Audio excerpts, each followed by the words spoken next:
et bonjour à tous et bienvenue pour un match spécial, un match que j'attendais, que j'espérais voir se produire en finale, mais qui s'est produit légèrement en avance contre Monsieur Moratrill. Et pour illustrer ce match tonitruant, si la régie pouvait me rajouter un petit peu de musique, un peu rock, genre la dernière compo à la mode, voilà, c'est parti, musique, let's go. Et pourquoi ce match est spécial? Parce que l'homme en face de moi est détenteur de 4 GL avec un SLKR R8 mais aussi un JK R8, le tout pour 5 762 PG. Donc je pense qu'on peut dire que c'est une belle whale. Et cette whale me bat sur quasiment tous les niveaux de reliques. C'est bien simple, il me bat sur tous les domaines. Donc si je prends faction par faction, si je prends la 501ème, il a plus de reliques que moi. Si je prends les chasseurs de primes, il a plus de reliques que moi. Si je prends un peu tout, son Vador et R7, pas moi, donc il a pas mal de tools, il a énormément de reliques. Et comment se fait-il donc qu'il puisse avoir autant de reliques, qu'il puisse avoir 2 GL en plus que moi? Tout simplement, cet homme a délibérément pas mis de Zeta sur pas mal de personnages. Par exemple, pour pouvoir son Kylo Ren, Phasma, ça va être le Faust. Donc il y a plein de Zeta qu'il n'a pas mis, qui lui permettent donc d'avoir autant de reliques un peu de partout, même sur des personnages secondaires. C'est assez fou. C'est assez fou. Du coup, quand j'ai vu ce gars-là, je l'avais vu dès l'entrée du matchmaking. Si vous avez vu la dernière vidéo, il me faisait particulièrement peur, il faut bien le dire.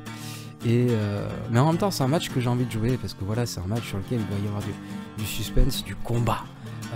Il va y avoir de la bagarre. Et donc vous pouvez voir qu'il y a tout qui est relique, quoi. Si je vais sur mon stuff, c'est pas du tout la même. C'est pas du tout la même. Là, si je vais sur les Vauriens, alors que chez moi, c'est pas la même. Enfin, j'ai pas ces niveaux de reliques, j'ai pas des sœurs de la nuit full relique, j'ai pas tout ce qu'il a. Mais après, j'ai beaucoup plus de PG étant donné que j'ai beaucoup plus de toons qui sont G12. Donc voilà la différence de PG. Et en termes de mode, par contre, je lui mets une pâtée de l'espace. Mais donc avant de jouer un match comme ça, il faut bien se poser des questions. Comment s'organiser? Donc il a 4 GL. Donc il a 4 GL au moment où je vérifie, donc juste après le matchmaking. Donc à 23h05, vos adversaires sont révélés. Je prends toujours des captures et là il avait ses 4 GL. Alors peut-être qu'il m'a brain, qui s'est inscrit et qu'après il a directement up JML, ce qui justifierait 100k d'écart en termes de top 80. Mais le fait est que moi, l'info que j'ai, c'est qu'il a 4 GL. Donc sa gag historique montre qu'il n'a jamais été full clear de la saison et qu'il a perdu, je crois, juste un seul match sur la saison. Et gros match en perspective. Je vois sur son gag history qu'il conserve constamment son si en attaque, qu'il pose constamment, donc il est assez régulier sur les défenses qu'il pose. Alors certes, je les vois jamais au complet, mais de ce que je vois sur son gag history, il va toujours poser Rey avec les 2 héros, il va toujours poser SLKR avec donc les Sœurs de la Nuit.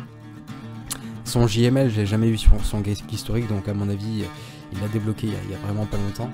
Et donc je vais vous expliquer ma méthodologie pour entrer dans ce face à Moratrill. Donc Moratrill.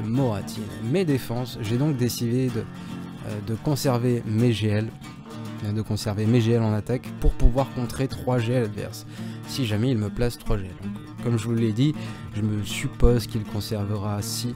Donc déjà pour battre mon DR qui est en bas, et c'est mon DR, on le voit sur mon gag history. Difficile de le contrer si vous n'avez pas la strat. Donc toujours le petit JK R8, mais bon, lui aussi il a JK R8. Donc c'est pas forcément tant décisif que ça. Il peut le contrer, il peut avoir le même speed. Donc ici toujours la même première ligne. Je l'aime bien, l'adversaire est obligé de faire des choix. Donc à ce moment-là, il a commencé par attaquer en bas d'ailleurs, enfin en haut pardon. En haut, ce qui était assez bizarre, il a commencé par attaquer Géo et mode Matma, sur lequel il a fait 52 points de moyenne. C'était plutôt pas mal. Donc il a attaqué ça, il a été plutôt régulier. Et là, il me fait des fails. Premier fail, je vois, il y avait Showy qui était à l'article de la mort, mais il l'a fail. Petite nouveauté du jour, je me suis bien amusé à créer cette équipe. Et je pense que si Gideon, vous l'avez, ne serait-ce que G12 ou G13, je pense que cette équipe doit être fameuse en fait. Le problème de cette équipe, donc, c'est qu'il manque un petit peu de DPS en temps normal. Ah ça, je mets du temps à gagner du DPS. Mais là, je me dis qu'avec la destruction d'armure, avec le buff que donne Gideon, et ça doit être pas mal. Et du coup, Gideon réduit aussi la... Donc en plus de faire des destructions de défense, il réduit aussi l'attaque de tous les adversaires de 50%. Ce qui est plutôt fou. Donc à mon avis, je me suis dit que ce serait rigolo, je l'ai vu sur aucun stream, donc je suis plutôt fier de ma création, qui remplace un petit peu, donc qui fait suite à la team que proposait Endalbil, donc avec Newt à la place de Gideon. Et donc en dessous, donc comme vous pouvez le voir, toujours la même strat, énormément d'équipes moyennes plus, et je conserve quand même pas mal de stuff en attaque. Donc mon but, je vais vous montrer ces défenses. Et je vais vous expliquer mon plan avant même d'attaquer. Donc mon plan, ici je le vois, Sarah est en bas. Juste en dessous on a des géobiens reliques. Du coup cette équipe avec Malak, donc quand même une passe de très grosse défense. Sanut qui est vraiment pas mal aussi, bien modé sur son Django avec énormément d'attaques. Et en dessous, si on peut un petit peu avancer. Je vais y aller, donc je prends le temps de vous montrer ces équipes. Et donc, en dessous, c'est pas dégueu non plus. Donc on peut voir un bon JKL, Grievous, SLKR, donc exactement comme son Gaki Story le montre. Ses défenses n'ont pas énormément bougé. Alors j'ai mis énormément de temps à réfléchir à mon plan d'attaque. Déjà ce que je vois, donc c'est qu'il n'y a pas de si j'aurais pu le contrer avec Vador ou avec SLKR, solo. Mais bon, je me doutais qu'il le garderait en attaque. J'ai longtemps hésité à répartir mes GL sur ces GL. Et je me suis dit que le bon call, ce serait plutôt donc SLKR full FO. Je suis quasiment persuadé de pouvoir tomber son SLKR. Alors que contre Sarai, j'aurais peut-être dû alterner. Donc, si je voulais maximiser mes chances, j'aurais dû mettre Tron, j'aurais dû mettre Watambor. Donc des personnages qui sont beaucoup plus coûteux. Donc je pars du principe que je préfère faire une équipe JML full Jedi, une équipe SLKR full FO, pour ne pas casser trop de team. Sachant qu'il a de bonnes défenses, que je vais devoir un petit peu régulier de partout. Donc le plan, quand j'arrive là, quand je vois ces défenses, je me dis il faut que je conserve mon gas, au cas où il y ait son JML qui soit derrière. Et donc partir sur SLKR en mirror, donc utiliser mon Revan contre son gros GG plein de reliques, d'utiliser mon Vador contre son JKL. Par contre, il faut bien espérer qu'il respecte son Gaki historique et pas de si derrière. S'il y a un si derrière, je peux pas le contrer. Donc ça en haut, mon Vador ici, et donc en bas, envoyer mon JML. Alors s'il n'y a pas de JML derrière, donc envoyer mon JML avec Gas ici, et donc envoyer JKL là. Donc Triumvirat ici, et mon Kairu en haut sur sa grosse nute. Et on va directement passer à l'attaque, au combat. On va un petit peu revenir en arrière. Donc, j'ai réussi à trouver un stream d'un gars qui avait déjà utilisé à peu près cette compo, donc il avait remplacé le First par Kairu contre SLKR sur de la nuit. Pourquoi SLKR? Parce que SLKR empêche les revives tout simplement. Et donc le but ça va être de tomber d'Akal le plus tôt possible, de charger mon ulti, d'être en ulti avant lui. Donc mon Faust il ne jouera pas, mais mon UX va permettre à mon SLKR de jouer un peu plus vite que son SLKR. Mon SLKR est plus rapide que le sien, cependant le sien est R8 et il a beaucoup plus de DPS. Mon SLKR est modé, il a un 7 vitesse avec full attaque, mais je n'ai aucun up en dégâts critiques, donc je tape beaucoup moins fort que mon adversaire, sachant qu'il est R8. C'est parti. Donc j'aurais très bien pu envoyer Gas 5 Showy, mais je vais vous expliquer tous les mouvements. Mais j'ai regardé sur Swag et il y a 25% de réussite. Là c'est du R8 en face, je pense que j'aurais pas réussi donc il y aurait eu de très fortes chances pour que je faille. Et en l'occurrence sur un match comme ça, je peux pas me permettre de faire un fail. Le mec a 4 GL, 4 GL j'en ai 2. Donc si je fais un fail sur 1 GL, je suis perdu. Très difficile de rattraper un GL. Donc premier move, je stun le zombie, ce qui va me permettre de pouvoir m'attaquer à Daka. Deuxième move, donc Hux switch en TM, je vais pouvoir prendre un stun sur Daka. Donc tout ça c'était bien réfléchi à l'avance. Et là, je rejoue avec SLKR. Je suis pas sûr de tomber Daka si je fais l'AOE. Il y a plus de DPS avec la basique, du coup je vais décider de faire une basique pour en finir avec Daka. C'est parfait, elle tombe. Et j'étais pas très loin en termes de DPS pour louper mon coup. Donc la full assist, je peux commencer à augmenter mes stacks. Un premier personnage qui tombe, je ne crit pas. On dirait Nixor qui joue. Oh là là, quelle andouille. Donc je continue, basique, j'essaye de charger mon ulti, je sais qu'il a beaucoup plus de DPS et vous voyez qu'il me fait vraiment mal quand il attaque. Donc je charge mon ulti, heureusement il ne crit pas. Et là ça va commencer à se compliquer, là je suis à l'agonie, vraiment l'agonie. J'ai très peur, je suis à 2 doigts du fail. Aïe aïe aïe, heureusement j'ai mon ulti qui arrive.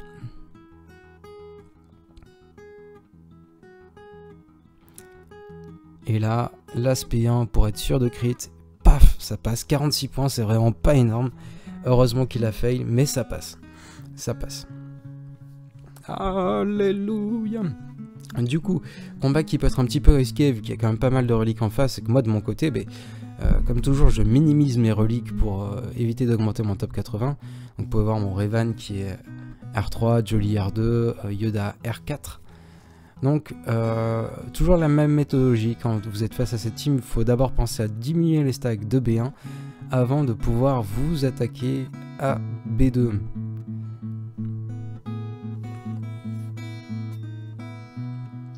Donc je diminue les stacks de B1. On continue. J'aurais peut-être dû invoquer Jolly pour enlever l'immunité aux améliorations. Donc là j'ai pas mal diminué les stacks. Je pense que je vais faire un dernier switch histoire de vraiment bien réduire encore un petit peu. Voilà le petit switch, on va tenter de réduire le TM. Et là ça ne passe pas. Et je peux m'attaquer vraiment à B2. Mais mes personnages ont vraiment mal là. Ça commence à avoir mal et il y a le tour de Grievous qui arrive. Là pourquoi j'ai fait ça, je me suis planté, j'aurais pas dû. J'ai mis aucun buff donc c'était bête. C'était vraiment bête. Donc là je vais hésiter à invoquer Jolly ou plutôt Yoda, mais mon Jolly est un petit peu mal, je préfère sauver Jolly. Donc le revive est déjà passé sur Yoda, mon Revan est à l'agonie. À l'agonie. Que vais-je donc faire? Je vais continuer un petit peu à diminuer les stacks, je vais attendre que la super de Revan revienne. Là j'ai hop une petite baisse de TM qui passe, c'est plutôt parfait, c'est plutôt cool. Et donc là, ouais, je vais invoquer Revan, je vais commencer à chercher à regagner un petit peu de protection à gauche à droite. Mais il en manque quand même énormément sur mon Revan et mon Jolly. Donc je me doute bien que je ne pourrai pas réussir à regagner ma protection. Donc sur cette équipe, j'aurais très bien pu envoyer une des équipes que je fais énormément ce temps-ci, donc qui est Shakti Gas 5. J'adore le... non, qu'est-ce que je dis? Shakti 5 Rex, qui marche très bien et qui fait plus de bannières. Mais j'ai besoin de mon 5 avec mon Gas, sait-on jamais qu'il y a un JML derrière. Je préfère assurer. Ça passe à 52 points.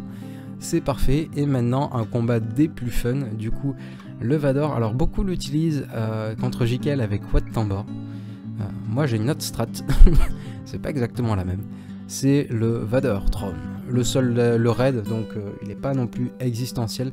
Moi, je l'aime bien parce qu'il assiste et qu'à chaque fois qu'il assiste, donc ce qui se passe, c'est qu'il a une chance de réduire le TM sous le lead de Vador. Donc là, je ne vais pas chercher à tomber Jikel, je vais chercher à tomber l'ermite. Je prends le Ability Block, j'ai bien vérifié qu'il n'y avait pas de ténacité en face. Et maintenant c'est de la rigolade. Donc clairement, la jauge est à 0 sur Jikel, j'ai le temps de DPS. Et ça tombe bien parce qu'il est à l'agonie et que j'ai un lancer de sabre qui arrive.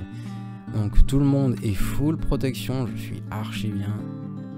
Chaque assise du raid fait tellement mal, donc ça fonctionne très bien. Donc je l'ai fait pour moi, mais je l'ai aussi fait pour d'autres personnes, on l'a tenté à plusieurs. Et donc je découvre ces lignes arrière, pas de 3ème GL, donc ce qui est une très bonne nouvelle. Je vais donc décider d'utiliser une strat Andalby encore une fois, donc qui consiste à envoyer JML, Gas et Hermit Yoda sur Rey. En principe je suis plutôt team JKL, mais mon JKL me permettra de tomber son Malak et de faire plus de bannières que si j'avais envoyé Gas sur son Malak. Donc je décide de faire ça, je vais mettre un petit peu de temps avant de me décider. Alors, je vais vous avancer un petit peu le timer. Donc voilà, le match commence. Je réussis à prendre mon petit ability block, c'est parfait. Là, qui vais-je donc boost? Je vais boost mon Gas, c'est parfait. Une première destruction d'armure, l'immunité aux dégâts qui est passée à côté. Je commence déjà à m'attaquer à la santé, à réduire la santé max de Rey. Mais donc ce combat est un petit peu moins facile. Je préfère largement faire ce fight avec JKL. Clairement, je préfère. Donc je réduis la santé max un maximum. Là, attention, j'ai plus de protection sur... j'ai plus de protection et ça fait mal. Ça fait mal. Donc on va revoir cette action au ralenti. Donc j'ai plus de protection. Elle me fait un premier lancer de sable. Je me prends 2 lancers de sable d'affilée. Ce qui est plutôt difficile. Donc premier lancer de sable, j'ai plus de protection. Du coup il ne taunt plus. Et du coup Rey peut s'attaquer ici. Donc c'est bien dommage. Et là j'ai quand même plutôt bien peur de ce qui va se passer. Quand je vous dis que je préfère JKL. JKL a beaucoup plus d'assises. Donc il réduit aussi la santé max avec son full stun. Là c'est la panique. Que faire? Mais que faire? Donc Rey va entrer en ult. Et là il n'y a plus 3 personnages qui tankent. Et là il y a juste 2 personnages qui vont tanker. Donc ce qui est quand même pas terrible. Je me dépêche de mettre donc mon petit bonus de défense sur JML. Et je serre les fesses pour survivre. Je survis heureusement. Donc là je me soigne un peu. J'aurais pas dû faire ça. Je pense que j'aurais plutôt dû attaquer. J'aurais dû attaquer. Donc Rey est à l'agonie. Et bam, heureusement. Donc un petit peu de réussite sur ce combat. Il faut bien l'admettre. J'étais à 2 doigts de mourir. Enfin un peu de réussite. Aussi 2 lancers de sable qui sont arrivés sur des timers où j'ai pas eu le temps de me soigner avec Yoda. C'était pas terrible. Mais le plus important c'est que Rey est tombé. Je peux petit à petit me soigner. Mais je fais des bannières qui sont affreuses. Donc 48 points. Si j'avais envoyé JKL à la place de Gaz, j'aurais fait entre 51 et 54. Ce qui aurait été largement meilleur. Donc, d'avoir utilisé mon Gaz plutôt que JKL dans la compo JML, ça me permet d'avoir mon JKL qui est de sortie. Ma Shakti outspeed très largement sa Bastila, son Malak et toute son équipe adverse. Donc, ce qui va pouvoir me permettre de faire un combat plutôt cool.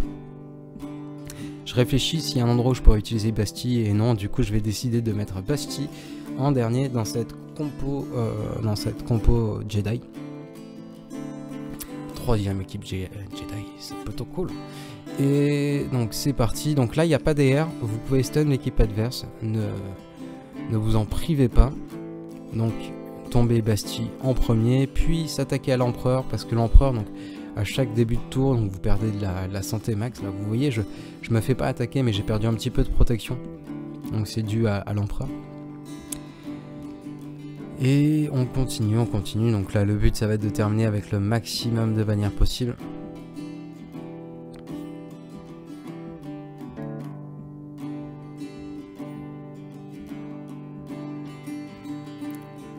Cette andouille est décidée à me retirer un petit peu de bannière. Donc j'ai Basti qui prend cher.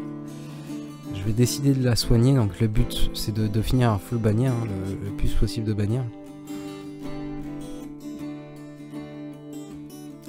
Je pense que je vais reprendre un stun. C'est parti, on reprend un stun.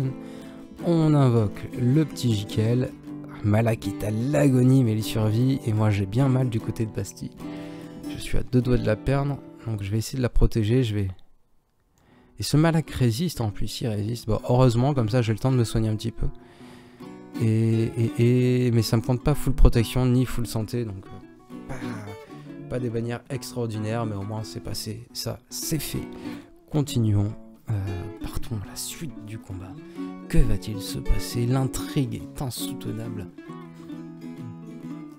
Donc, un combat que j'adore faire, toujours mon petit Kairi contre Saimfis. Alors, vu que j'hésite tout le temps, je vais vous avancer le timer. Donc, on va revenir un tout petit peu en arrière. C'est parti, attaquons le fight. Donc, le principal danger, c'est Django, étant donné que Django a un DPS qui est plutôt ouf. Deuxième mot, je mets le buff de ténacité pour ne pas me prendre la confusion. Et donc là, commencez par DPS, mute, comme toujours. Memphis, vous ne l'attaquez qu'une fois que vous avez réussi à le stun avec votre Kairi. Mais en priorité, plutôt stun le Django, étant donné que le Django, c'est vraiment le DPS de l'équipe adverse, quoi. Le Django peut quasi one-shot mon officier. Mon officier est pas très bien modé, donc il est pas très survivant. C'est pas un survivaliste. Donc il faut vraiment chercher à le protéger. Donc là je peux commencer à DPS le Django. En même temps il faut que j'essaye de récupérer un petit peu de protection à gauche à droite.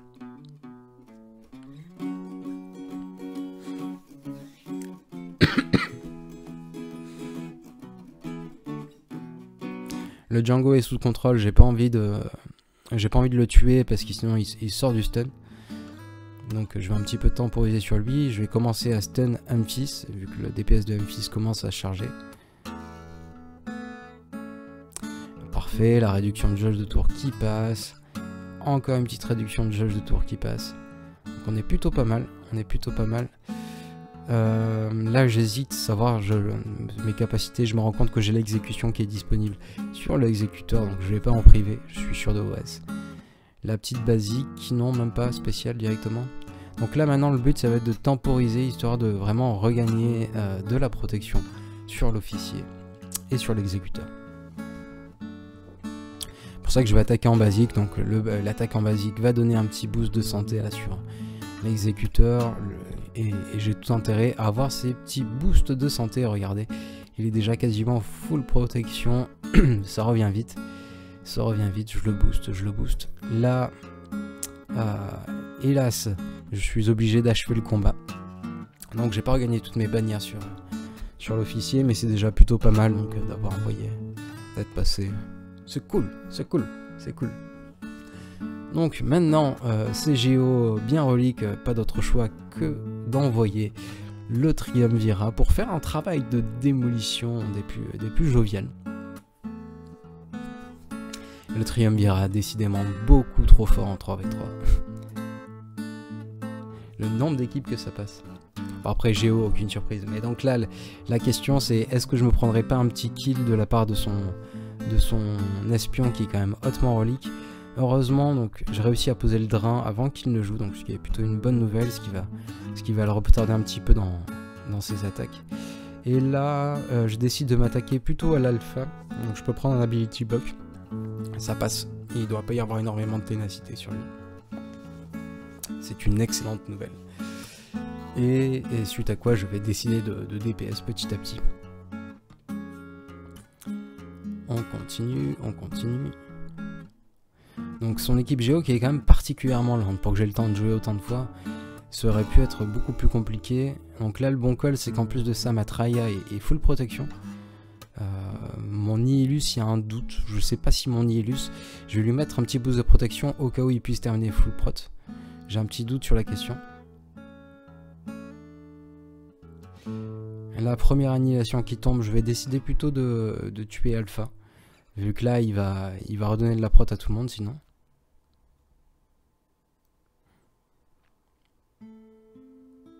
Et là c'est déjà la fin. Tout se passe très bien.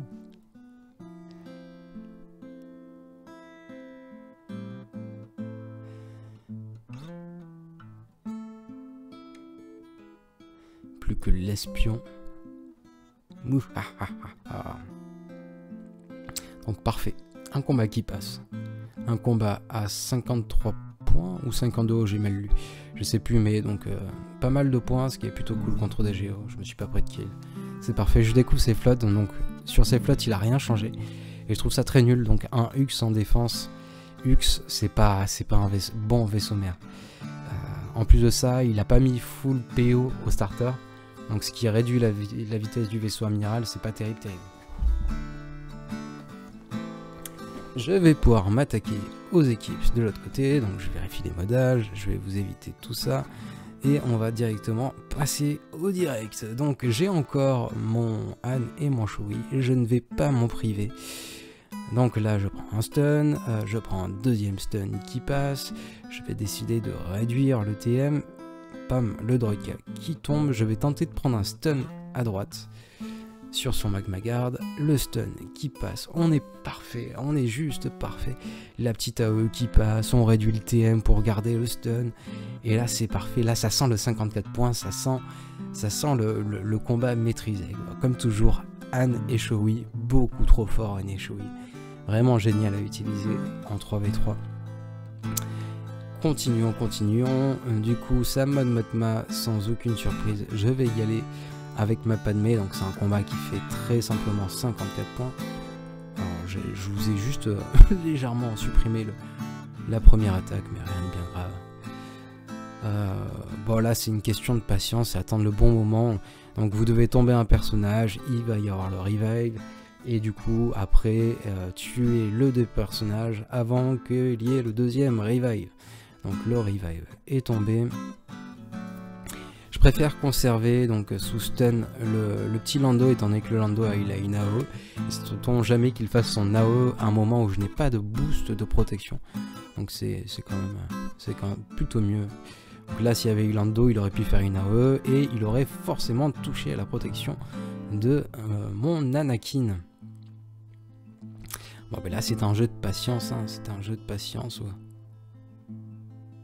Il faut attendre le bon moment, le bon timer, et le bon timer arrive pour un combat à 54 points.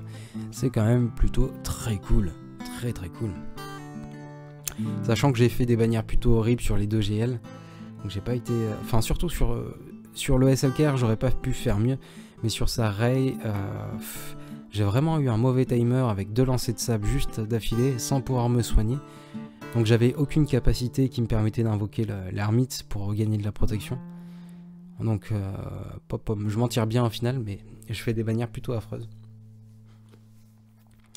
Là, la super équipe qui m'aura été utile sur tous les matchs. Donc on repart avec le Wampa, la Wampa Team.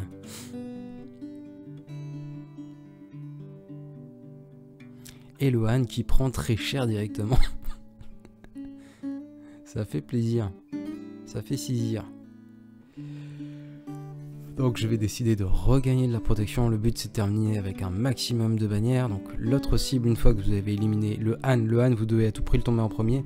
Donc si vous tombez un des deux autres, donc il va avoir une attaque, enfin il va avoir un tour supplémentaire. Et il a une AOE, du coup il peut vraiment vous diminuer vos bannières max. Et après le call c'est plutôt d'attaquer Chewie si vous pouvez. Bon là en l'occurrence j'ai pas de dispel, du coup je peux pas. Je suis obligé de m'attaquer au lead. Ça tombe, et ça va tomber pour un autre combat à 54 points. Décidément cette team est affreusement polyvalente. Génial, mais c'est génial, il ne reste plus que cette petite équipe dans le fond. Cette petite équipe dans le fond, j'ai encore pas mal de stock du coup en attaque. Et je vais tout naturellement décider d'y aller avec ma Rey. Histoire d'assurer, donc de tenter d'assurer les 54 points. Pas de riposte, pas de Zeta sur Phasma, du coup je peux infliger des coups critiques. Si jamais Phasma avait été Zeta, donc je n'aurais pas pu faire de coups critiques et ça aurait pu être un petit peu plus compliqué, dirions-nous. Donc la première cible à abattre, c'est plutôt l'exécuteur, il a un gros DPS, hormis si vous réussissez à le garder sous contrôle. Mais là ce que je veux éviter, c'est d'avoir un TM up et le tank qui s'applique sur le Faust. Parfait, la brûleur qui me met 3 confusions, c'est un régal, une bonne régalade. Triple confusion, je peux vraiment réduire le TM de l'équipe adverse. Donc là, parfait, l'exécuteur est sous contrôle. Des expositions qui rentrent, un régal. Je vais plutôt décider de m'attaquer là-bas. J'ai le stun qui passe, le match est sous contrôle. C'est parfait, parfaitement parfait. Je prends un stun, ça passe. Oh, on est vraiment très bien.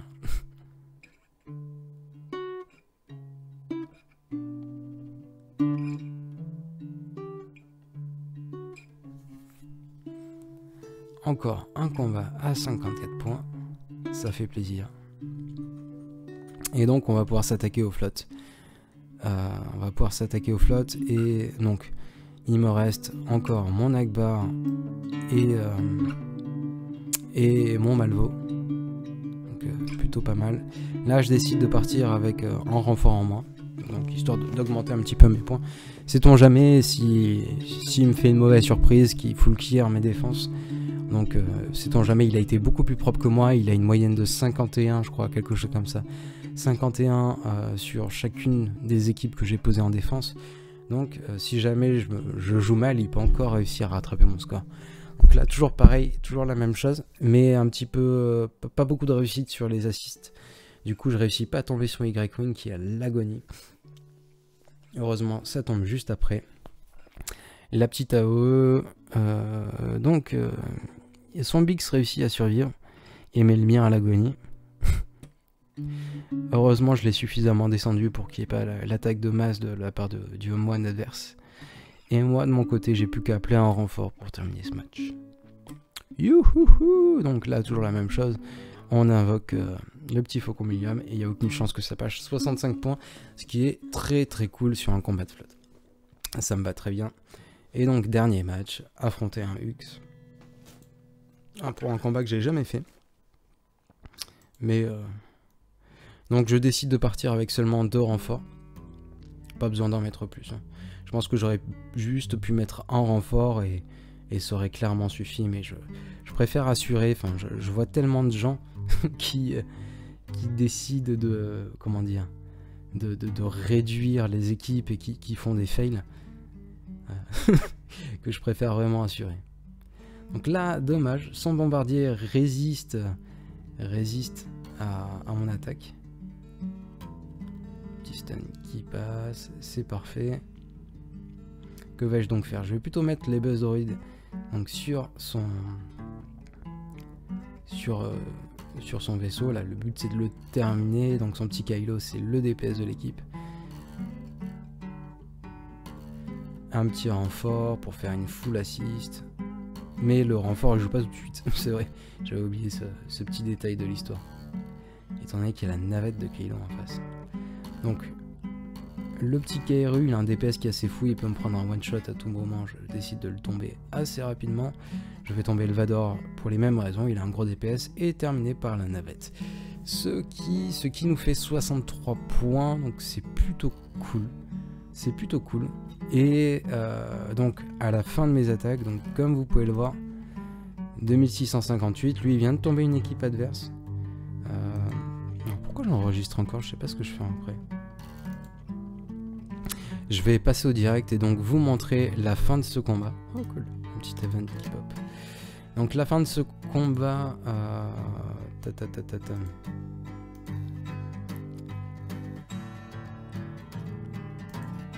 avec la petite animation, c'est cool. Donc il ne réussira pas à tomber mon petit CLS. Donc il a réussi à one shot l'équipe avec les Asajj, Gideon, Zombie. Mais il n'aura pas réussi à passer ici. Et je pense qu'il était totalement blasé et qu'il a fait... il a très mal joué. Donc je présume qu'il a dû faire un négociateur mirror ici qui s'est planté. Et là je pense qu'il a dû avoir un crash, c'est pas possible qu'il laisse l'équipe comme ça. Donc très bon résultat, je suis vraiment très satisfait. Là je suis sur une série de 22 victoires consécutives. Alors attention, j'ai un peu de réussite, il y a largement meilleur que moi, je le rappelle. Je fais mon kéké, je fais des vidéos, mais il y a largement meilleur que moi. Vous pouvez trouver largement meilleur sur la net. Regardez Bitcoin par exemple, qui est encore dans les tops cette saison. Enfin, il fait des vidéos qui sont très très bonnes. Donc ça fait plaisir, j'avais une journée un petit peu délicate et terminer avec ce résultat, c'est cool, c'est vraiment cool. Il ne me reste plus qu'un match à jouer pour espérer être invaincu cette saison. Donc il sera contre un double GL. Il a vaincu un triple GL au dernier match. Il a des modes assez cohérents, il a un bon stuff, il a un gameplay très offensif. Donc on verra bien ce que ça donne. J'ai hâte de le jouer. Mais je pourrais probablement pas stream. Je vais être occupé en famille. Suite Covid, pour un déplacement familial. Il ne me reste plus qu'à vous souhaiter un merveilleux dimanche. Portez-vous bien. Prenez soin de vous, prenez soin de vos proches. À très vite pour une nouvelle vidéo. Hasta luego.